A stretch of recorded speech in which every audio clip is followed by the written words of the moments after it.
Hi friends, last 1 வீக்காக வந்து videos upload பண்ண முடியல. என் பாப்பாவுக்கு வந்து ஹெல்த் ப்ராப்ளம் வந்துருச்சு. ஸோ அதனால தான் கொஞ்சம் கேப் ஆகிடுச்சு. உங்கள் சப்போர்ட், லவ் அண்ட் ப்ரேயர்ஸ் தான் வந்து எனக்கு மெயின் ஸ்ட்ரென்த். விட்டு போன வீடியோஸ் வந்து நிச்சயமாக அப்லோட் பண்ண போகிறேன். ஸோ சின்ன டிலே தான் ஃப்ரெண்ட்ஸ். ஆனால் உங்கள் அன்பு மோட்டிவேஷன் எனக்கு வந்து ரொம்ப பெரிய சப்போர்ட்டாக வந்து இருந்துச்சு. Sorry for the inconvenience and thank for your understanding. ஒரு பக்கம் அண்ணன் தம்பி சண்டை, இன்னொரு பக்கம் அக்கா தங்கச்சி வந்து பிரிஞ்சிருக்காங்க. இதுக்கடையில் முத்து வந்து எல்லாரையுமே காப்பாற்றுற ஒரு தெய்வம் மாதிரி வந்து இருக்காரு. ஸோ இவ்வளோ நாளாக வந்து மறைஞ்சிருந்த எல்லா உண்மையுமே வந்து இப்போ வந்து வெளிச்சத்துக்கு வந்துடுச்சு. ஆனால் அந்த உண்மை வந்து கொஞ்சம் பேரோட மனசை வந்து நிம்மதியாக வந்து இருக்க வைக்குமா, இல்லை இன்னொரு புது பிரச்சனையை வந்து கிளப்புமா அப்படின்றது எதுவுமே தெரியல. இவ்வளவு நாளாக வந்து மறைஞ்சிருந்த நிறைய உண்மை எல்லாமே இன்னைக்கு வந்து வெளியே வந்துடுச்சு. குடும்பத்தில் இருக்கிற சண்டை சச்சரவுக்கு ஒரு சின்ன ஃபுல் ஸ்டாப் வச்சிருக்காங்க. அண்ணன் தம்பியோட சண்டை, அதே மாதிரி அக்கா தங்கச்சியோட பாச போராட்டம் அப்படின்ட்டு எமோஷனல் சீன் மாதிரி தான் இன்னைக்கு ஃபுல்லாவே எபிசோட்ல நிரம்பி வளைஞ்சிருக்கு. இதுதான் இன்னைக்கு சிறடிக்கு ஆசையில் வந்து நடக்க போறது. வாங்க டீட்டெயில்டாக பார்க்கலாம்.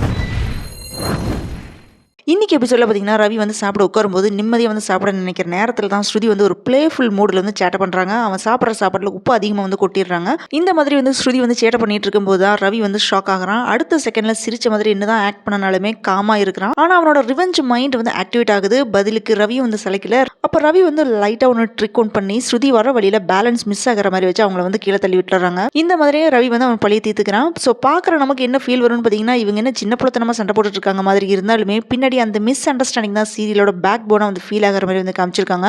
இவங்க ரெண்டு பேருமே இந்த மாதிரி சண்டை போடுறத பார்த்த உடனே முத்து மீனோ என்ன சொல்லிக்கிறாங்கன்னு பார்த்தீங்கன்னா, இவங்க ரெண்டு பேரும் உட்காந்து பேசினா எல்லா பிரச்சனையுமே வந்து முடிவுக்கு வந்துடும் அப்படின்னு பிளான் போடுறாங்க. இங்க இந்த மாதிரி எல்லாமே வந்து போயிட்டு இருக்கு இஷ்யூஸ். ஸோ அங்கே பார்த்தீங்கன்னா சத்யா வந்து வேலை விட போறேன் அப்படின்னு வந்து சொல்லிட்டு இருந்தான். ஸோ அதுக்கப்புறம் தான் கம்பெனி ரூல்ஸையே வந்து இவனுக்காக வந்து மாத்திரதை பற்றி முத்துட்டு வந்து சொல்றான். ஸோ அப்போ முத்து எகெயின் சத்யாவுக்கு அப்பா மாதிரி வந்து அட்வைஸ் பண்றான். ஒர்க்னா கொஞ்சம் ஹார்ட் ஒர்க் இருக்க தான் செய்யும், கஷ்டமாகவும் இருக்கும், ஆனால் சஸ்டெயின் பண்ண பேஷன்ஸ் வேணும் அப்படின்னு வந்து சொல்றான். சீரியலோட ரொம்ப பெரிய ட்விஸ்டே இந்த பண பிரச்சனையில் தான் வந்து நடக்க போகுது. சீதா வேலை செய்கிற ஹாஸ்பிட்டல் மேனேஜர் அவள்கிட்ட வந்து 5 லட்சம் பணத்தை கொடுத்துட்டு பேங்க்ல டெபாசிட் பண்ண சொல்லியிருக்காரு. ஸோ ஆனால் அந்த பணத்தை திருடிட்டு போன கும்பல்கிட்ட இருந்து கடவுள் மாதிரி வந்து முத்து வந்து மீட்டு கொடுத்து சீதாவோட வேலையை வந்து காப்பாற்றிடுறான். ஆனால் பணத்தை எடுத்தது யாரு அப்படின்ற உண்மை வந்து முத்து இவ்வளோ நாளாக சொல்லவே இல்லை. இந்த நிலையில தான் இன்னைக்கு எபிசோட்ல சீதாட்ட எகெயின் 5 லட்சம் பணத்தை கொடுத்து பேங்க்ல வந்து டெபாசிட் பண்ண மேனேஜர் வந்து சொல்றாரு.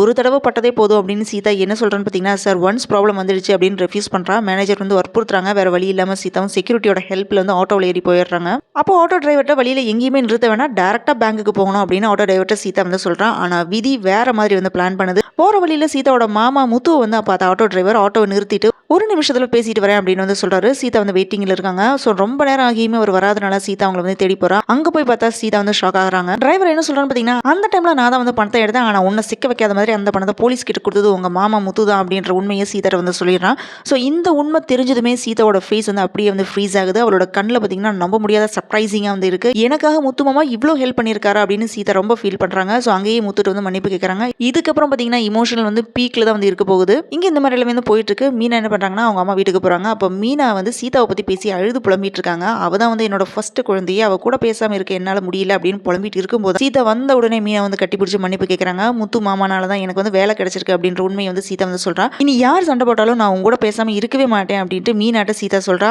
அந்த சிஸ்டர் சென்டிமெண்ட் சீன் செம்மையா இருந்துச்சு. இந்த மாதிரி ரெண்டு பொண்ணு வந்து சண்டை போட்டனால சோகத்துல இருந்த சந்திரா வந்து அவங்க எகெயின் ஒன்னு சேர்ந்ததை பார்த்த உடனே ஆனந்த கண்ணீர் விடுறாங்க. இந்த ஃபேமிலி ரீயூனியன் முடிஞ்சதுமே ரவியும் ஸ்ருதியும் என்ன பண்றாங்கன்னு பார்த்தீங்கன்னா, இன்னும் டென்ஷன்ல அவங்க மிஸ் அண்டர்ஸ்டாண்டிங் வந்து கண்டினியூ ஆகிட்டே தான் இருக்குது. ஆனால் அது வந்து தனியாக இருந்தாலுமே இடத்துல ஒன்றும் புரியாத பிரிவாக ஒன்று இருக்குது. ஸோ ரவி ஸ்ருதி மிஸ் அண்டர்ஸ்டாண்டிங் வந்து கண்டினியூ ஆகுமா, சண்டை வந்து எப்படி முடிவுக்கு வரும், முத்து அண்ட் சீதா பாண்டிங் வந்து ஸ்ட்ராங்காக இருக்குமா அப்படின்றத வெயிட் பண்ணி பார்க்கலாம். இன்னைக்கு சிறுகடை ஆசி சீரியலில் பார்த்தீங்கன்னா, ஒரு உண்மைனால நம்ம மனசு வந்து எல்லாமே வந்து கலங்கிடுச்சு. முத்து வந்து இப்போவாவது வந்து சீதா வந்து புரிஞ்சுக்கிட்டா. அந்த உண்மை வந்து வெளிச்சத்துக்கு வந்ததுக்கப்புறம் ஃபேமிலியில் வந்து ஃபுல்லாக வந்து ஷாக்கிங்காக வந்து இருக்காங்க. இந்த எபிசோட் எக்ஸ்பிளனேஷன் உங்களுக்கு பிடிச்சிருந்தனா லைக் பண்ணுங்கள், ஷேர் பண்ணுங்கள், சப்ஸ்கிரைப் பண்ணலாம் உடனே பண்ணுங்கள். ஒவ்வொரு நாளுமே நான் போடுற வீடியோ ஃபர்ஸ்ட் அப்டேட் உங்கள் மொபைலுக்கு வேணும்னா பெல் ஐக்கான் வந்து மறக்காமல் ப்ரெஸ் பண்ணுங்கள்.